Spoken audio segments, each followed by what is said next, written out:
Olá, começa agora o programa do Conselho Federal da Ordem dos Advogados do Brasil. E a partir de hoje, você vai conferir notícias inéditas de 2013 que dizem respeito à advocacia e a toda a sociedade civil brasileira. Veja os destaques. Definição. Conselheiros federais da Ordem elegem o novo presidente da OAB Nacional. Posse. Nova diretoria assume o comando do Conselho Federal para os próximos 3 anos. E ainda, ex-presidente da OAB faz um balanço da sua gestão e destaca principais conquistas em favor da advocacia e da cidadania. É o que você vê agora no programa OAB Nacional. Fique com a gente e seja muito bem-vindo.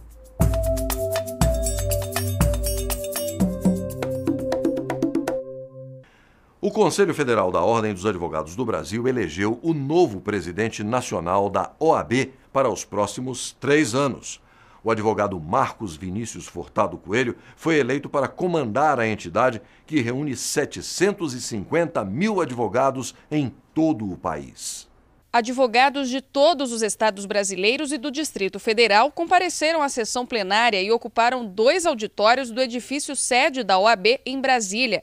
O conselheiro federal por Minas Gerais, Paulo Roberto Medina, conduziu a votação. Assumo com muita honra e com profundo senso de responsabilidade a presidência dos trabalhos do Colégio Eleitoral, incumbido de eleger a diretoria do Conselho Federal da Ordem dos Advogados do Brasil para o próximo triênio. Acompanharam o pleito os conselheiros federais, presidentes das seccionais, membros honorários vitalícios da OAB, advogados, além de familiares dos 2 candidatos e dos diretores. Ofir Cavalcante, que desde 2010 estava no cargo de presidente da Ordem, ocupou um assento na mesa. Por ordem alfabética das unidades da federação, os 81 conselheiros foram chamados para votar. Os votos foram secretos. A escolha era entre Marcos Vinícius Furtado Coelho, à frente da chapa OAB Independente Advogado Valorizado, e Alberto de Paula Machado, da chapa OAB Ética e Democrática. Participaram da comissão de apuração os conselheiros Setembrino Neto Pelissari, do Espírito Santo, Lúcio Teixeira dos Santos, do Rio Grande do Norte, e Gisela Gondim Ramos, de Santa Catarina. Antes do final da contagem das cédulas, a comemoração dos que apoiaram Marcos Vinícius. Um voto para Marcos Vinícius.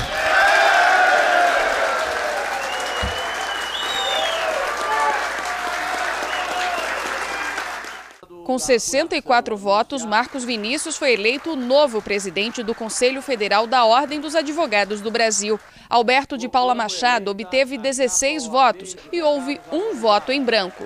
Honrar esta vitória conclamando a todos a participarem da gestão. Não há a partir de agora vencedor nem vencido. O que há a partir de agora é a Ordem dos Advogados do Brasil, essa entidade que deve ficar à disposição da sociedade brasileira para ser a porta-voz dos grandes reclamos da sociedade, como também à disposição da advocacia nacional.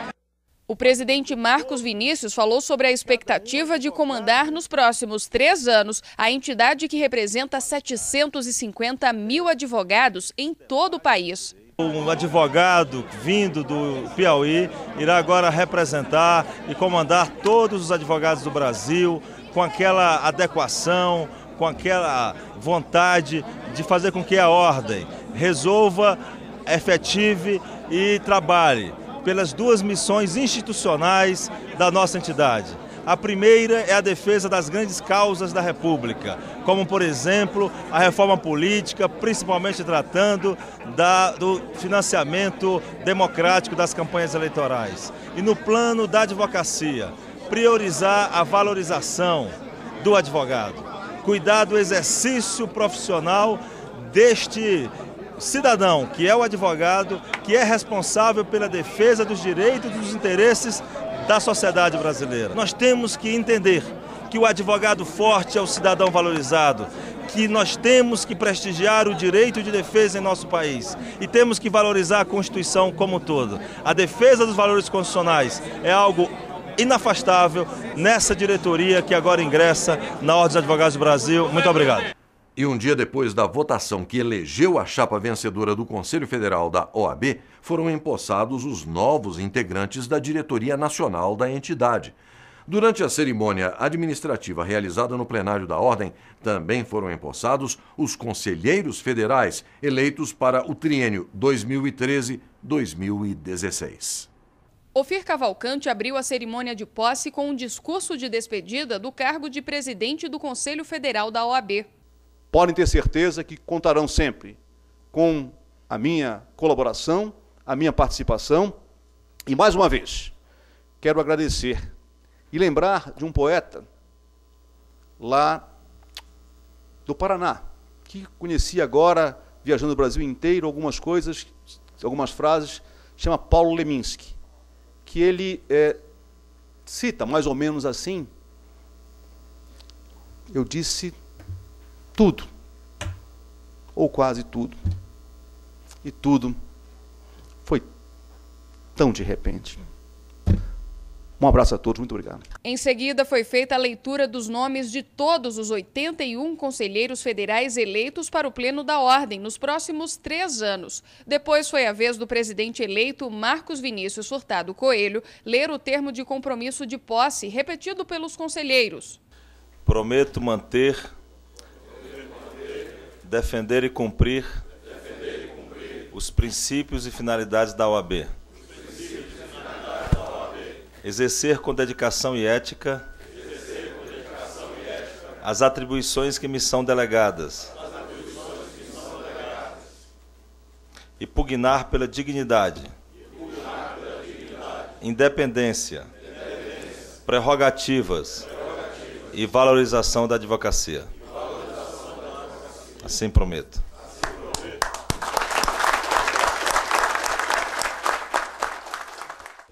Declaro empossado o presidente do Conselho Federal da Ordem dos Advogados do Brasil, Marcos Vinícius Furtado Coelho.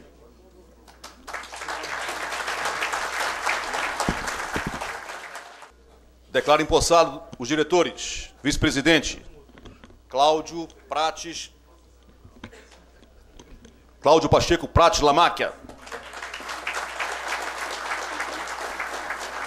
Cláudio Pereira de Souza Neto, secretário-geral,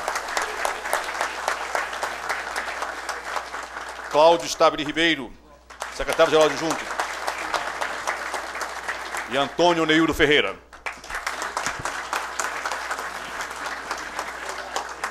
Declaro igualmente empossados todos os conselheiros federais cujo o nome mencionei antes desse momento.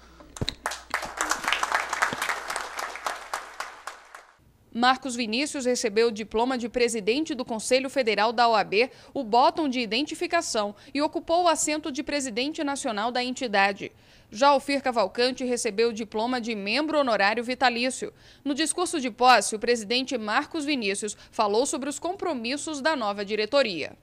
Essa presidência e esta diretoria do Conselho Federal fará uma gestão inclusiva, participativa, compartilhada, e convoco a todas as senhoras e senhores conselheiros federais de todas as bancadas a participar desta bela página da história de nossa entidade que ora inicia, continuando a tradição de belas páginas anteriores.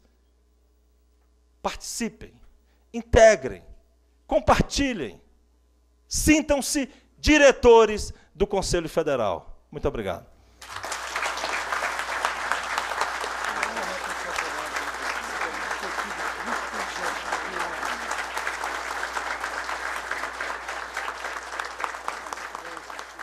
A seguir, no programa OAB Nacional, uma entrevista exclusiva com o ex-presidente nacional da Ordem, Ofir Cavalcante Júnior. Ele faz um balanço da sua gestão à frente da OAB e fala sobre as principais conquistas. Não perca, é daqui a pouco, depois do intervalo. Até já.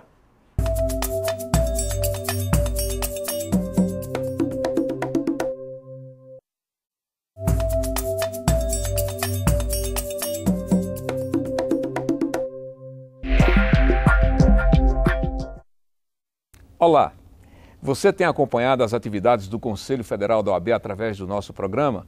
Hoje nós teremos justamente aqui a presença do presidente do Conselho Federal, Dr. Ofir Cavalcante, que vai fazer um balanço sobre as atividades de sua gestão.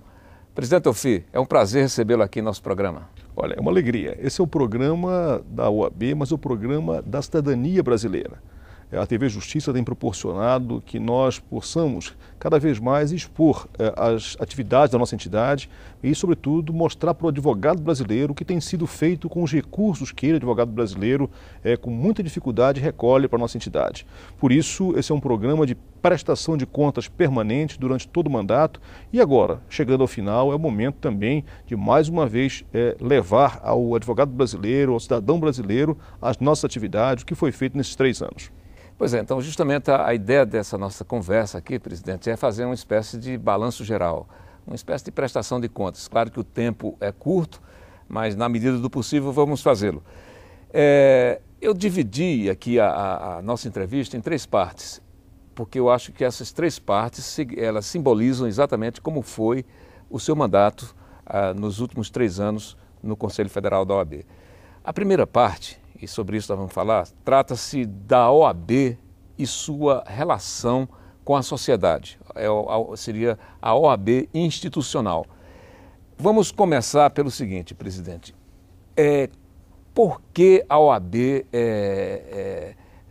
se engaja tanto nessas causas que diz respeito à sociedade brasileira, que aparentemente causa alguma perplexidade em alguns setores da sociedade, quando a OAB, por exemplo, sai em campo para cobrar moralidade, para combater a corrupção, enfim, para cobrar da política uma atitude ética. Qual é o papel da OAB exatamente nesse sentido? Bem, essa relação da OAB com a sociedade brasileira é uma relação que não é de hoje. Ela é uma relação que advém da própria reconquista da democracia em nosso país. A nossa entidade, a Ordem dos Advogados do Brasil, teve um posicionamento muito claro pela redemocratização do país, lutou pela direita já, pelo impeachment de Collor, enfim, se aproximou da sociedade pelo ângulo mais sensível que a sociedade tem, que é da defesa dos seus direitos, da defesa da democracia, da defesa da Constituição.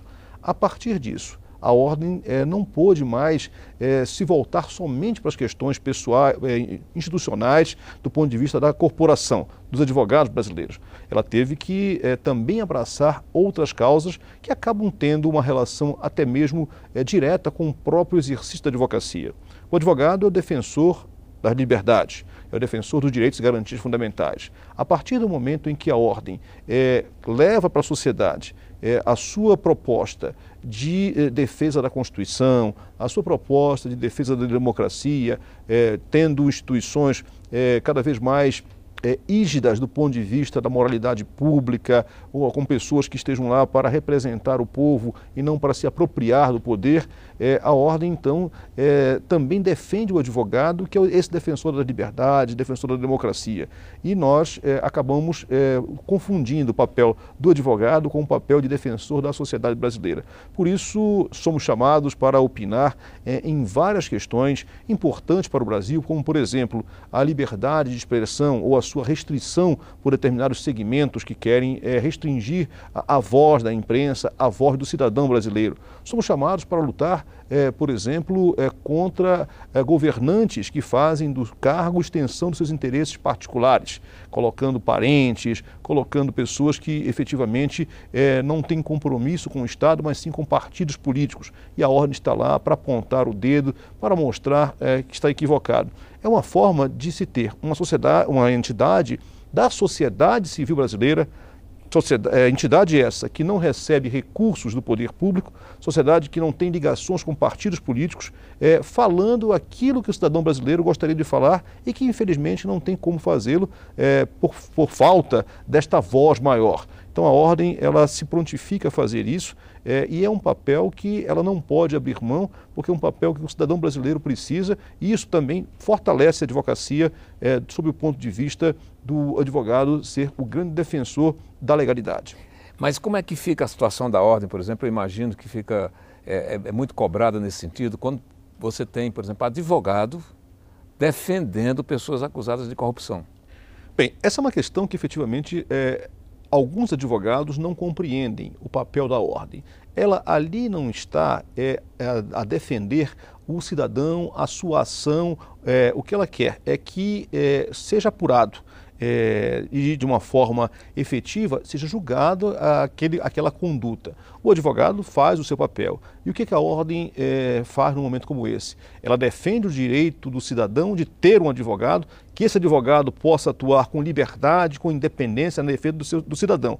Mas, se esse cidadão violou qualquer norma constitucional, do ponto de vista da moralidade, da legalidade, da transparência, a ordem também tem que ter um posicionamento crítico com relação a essa postura. Eu sei que para alguns é difícil de compreender isso, mas é justamente uma derivação da nossa atividade maior de defesa da Constituição, de defesa da democracia, que passa por isso, advocacia livre, advocacia autônoma, que possa defender qualquer cidadão que tenha cometido o pior dos ilícitos.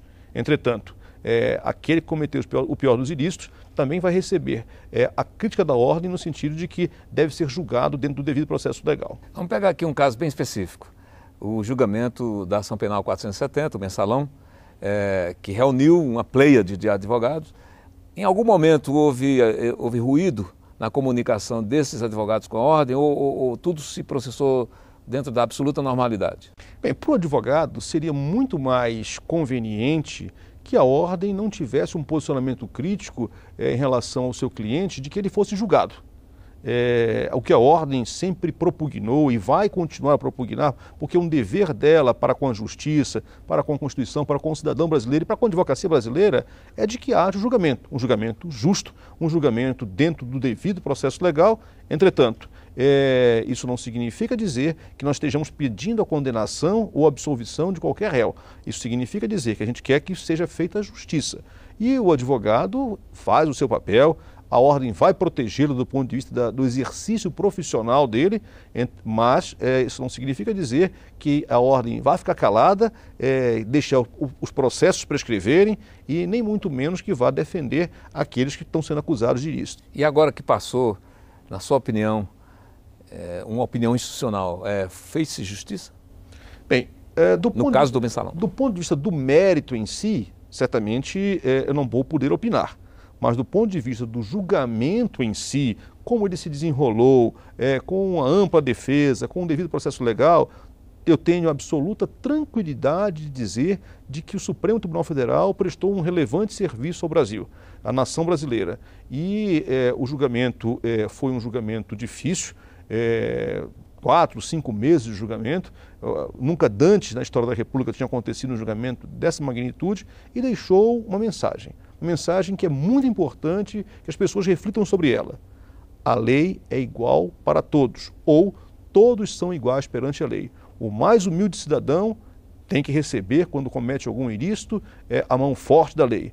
E aquele também que exerce um cargo de alto escalão também tem que receber a mão firme da lei quando for o caso. E esse recado, essa mensagem ficou a partir do julgamento da Ação Penal 470. Esperamos que isso gere frutos na consciência do cidadão, na consciência do homem público e, sobretudo, na consciência do próprio judiciário, do seu relevante papel como um poder da República que tem que se afirmar cada vez mais e exercer a sua missão. O senhor acredita num país, num Brasil, sem corrupção? Olha, no Brasil sem corrupção, não, porque é do ser humano.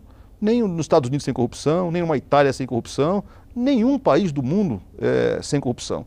Todos vão ter um pouco mais ou um pouco menos uma dose de corrupção presente nas relações. Agora, o que a gente precisa cada vez mais é conscientizar o cidadão, conscientizar as instituições de que tem que combater sim a corrupção, porque a corrupção ela tira o dinheiro da saúde, da educação, da segurança, da própria justiça, e é necessário que o cidadão acredite na justiça. E corrupção sem punição é impunidade, e impunidade desestimula o cidadão a exercer os seus direitos e retira do judiciário a importância do papel que tem do ponto de vista da Constituição. A gente volta daqui a pouco.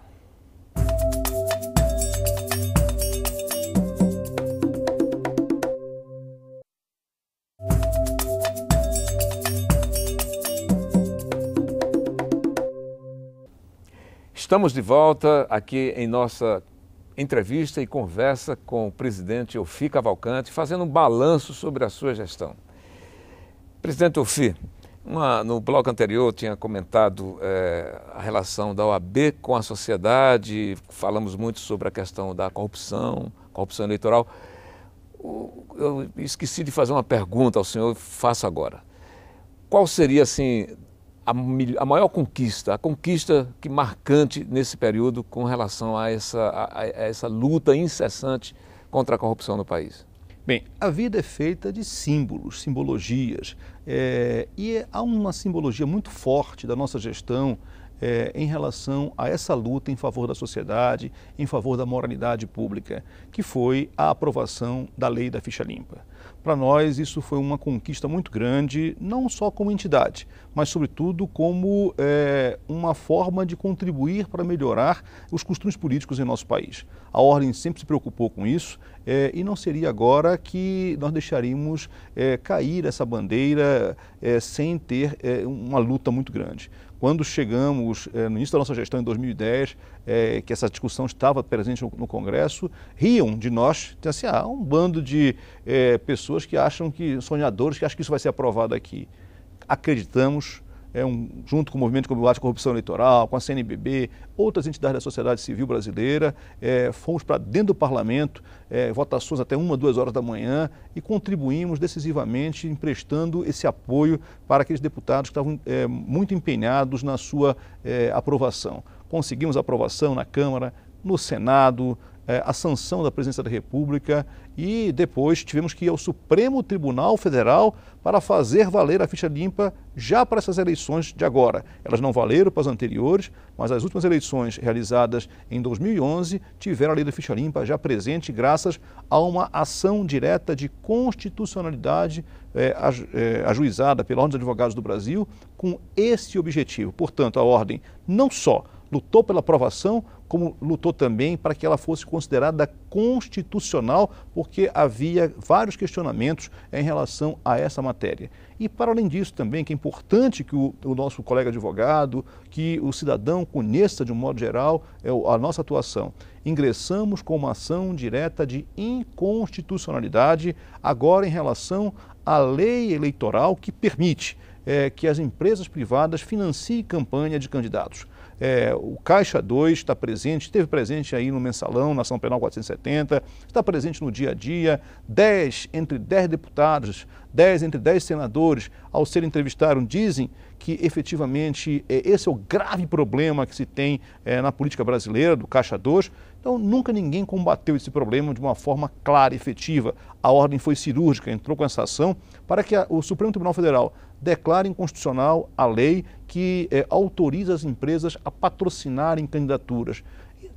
Analisem bem, será que é justo um cidadão, um professor que quer se dedicar à política e que não tem uma empresa para custear a sua campanha, não poder concorrer, exercer a sua cidadania, de ser votado só porque não tem o apoio financeiro?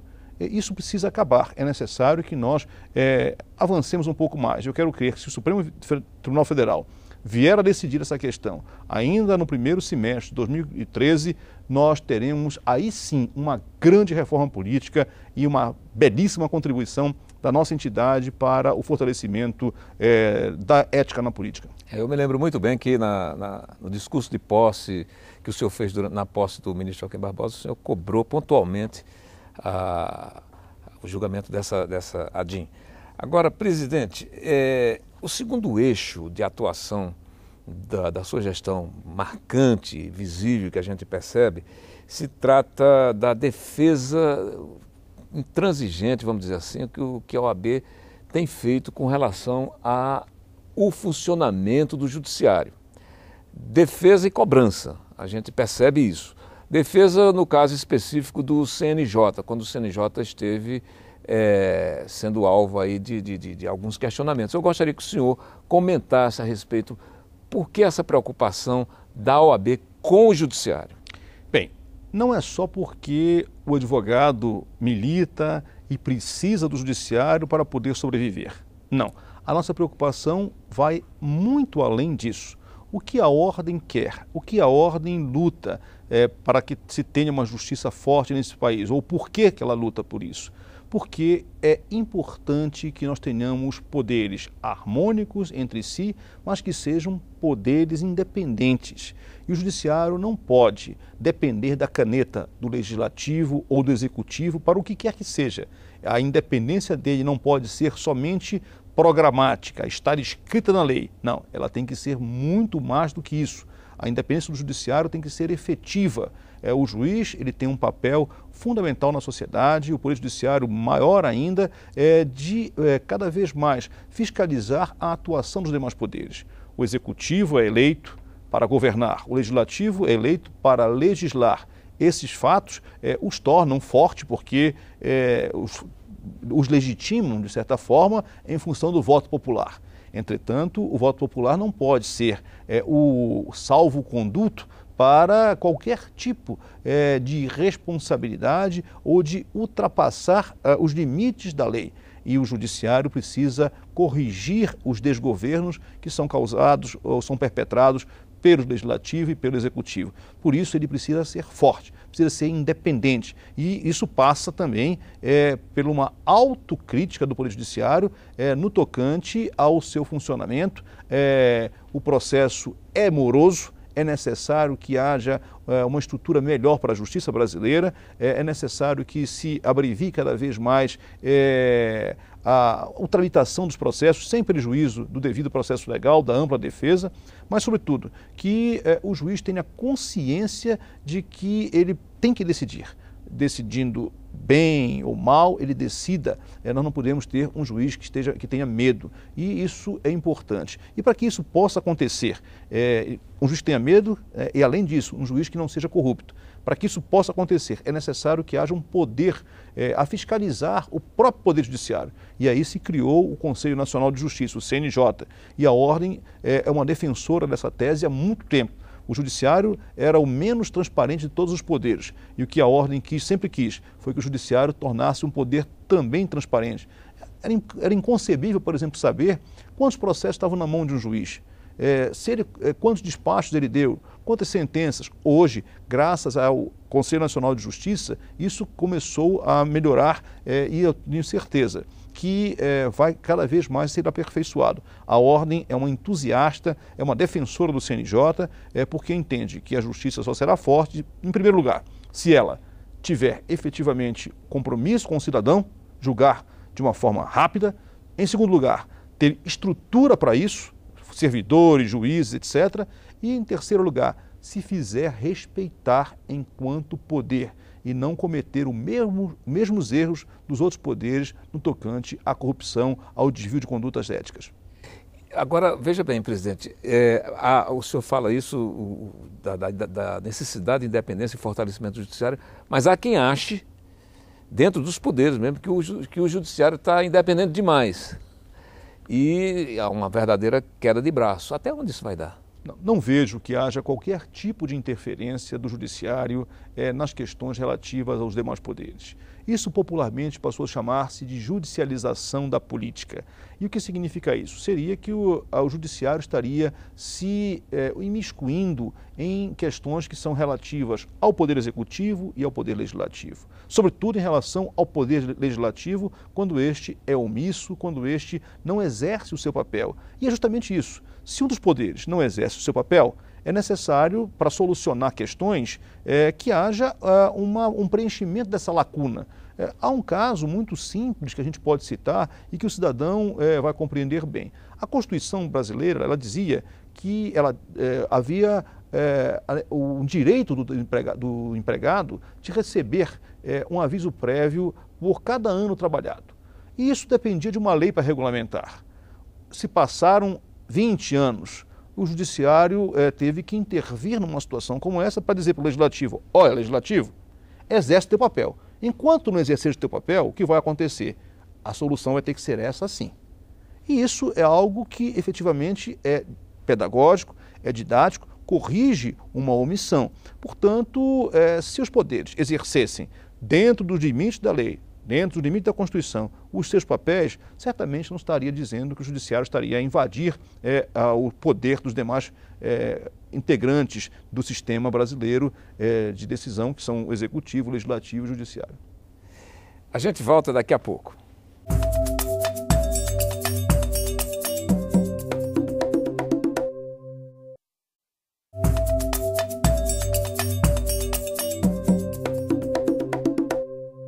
Estamos de volta em nossa entrevista com o presidente Ophir Cavalcanti.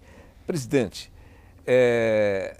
o tempo é curto para a gente falar de tudo que aconteceu durante a sua gestão, que foi uma gestão bastante intensa, de muitas atividades, muitos acontecimentos. Agora eu gostaria de falar sobre o terceiro eixo da sua gestão e deixar que o senhor, inclusive, possa comentar à vontade, porque diz respeito ao eixo corporativo. Quais foram os pontos altos e os reveses, se houve algum, durante esse período? O que é que se conquistou pela valorização do advogado, a questão das prerrogativas profissionais, que é uma questão bastante sensível, avançou ou não avançou?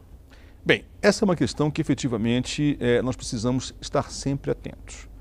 Dentro da atual gestão, nós criamos um modelo de defesa das prerrogativas, ou seja, daquelas garantias que o advogado deve ter para exercer o seu papel de defesa do cidadão com liberdade e com independência.